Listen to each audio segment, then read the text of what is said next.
Programang ito ay rated SPG, striktong patnubay at gabay ng magulang ang kailangan. Maaaring may masiselang tema, lengguwahe, karahasan, sexual, horror o droga na hindi angkop sa mga bata. Welcome back mga kaseryanatik sa ating channel. Sa naganap na pagtatapos ng House of Lies, emosyonal at puno ng revelasyon ang naging huling kabanata ng serye.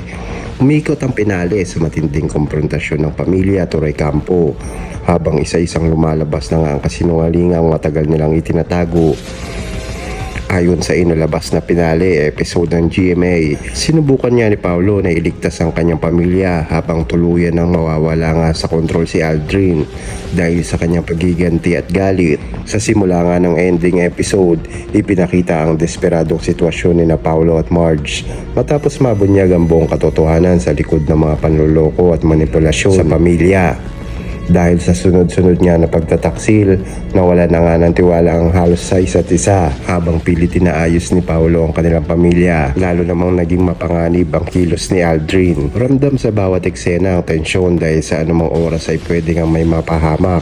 Samantalang si Edward ay naharap din sa mga kasalanang matagal niyang itinatago.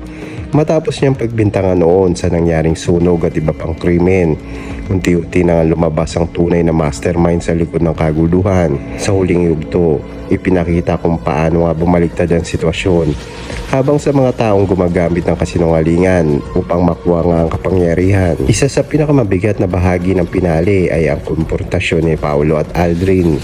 Dito tuluyan sumabog ang lahat ng galit, sama ng loob at sikreto ng pamilya Torre Campo. Habang pilit niya pinapakalma ni Paolo ang sitwasyon, naging emosyonal si Aldrin at inamin ang tunay niyang motibo kung bakit niya winasak ang buhay ng kanilang pamilya.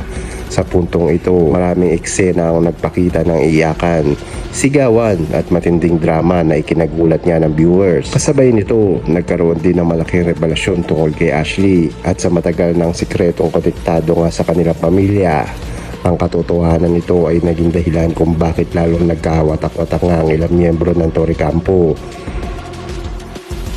Ngunit sa kabila nga ng lahat, sinubukan pa rin iligtas ni Paolo ang natitira nilang samahan upang hindi nga tuluyang masira ang kanilang pamilya. Sa bandang huli, nagkaroon ng matinding sagupaan na muntik na ikamatay nga ng ilang karakter.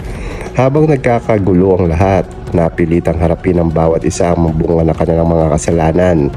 Ang ilang karakter ay humingi ng tawad, habang ang iba naman ay tuluyang bumagsak na nga dahil sa sarili nilang kasakiman at kasinungalingan. Sa pinakahuling eksena nga ng serye, ipinakita na kahit maraming sugat at pagkawasak ang nangyari, may pag-asa pa rin magsisimulang muli ang pamilya. Unti-unti naghilom ang mga sugat ng nakaraan habang tinanggap ng ilang karakter ang kanilang pagkakamali.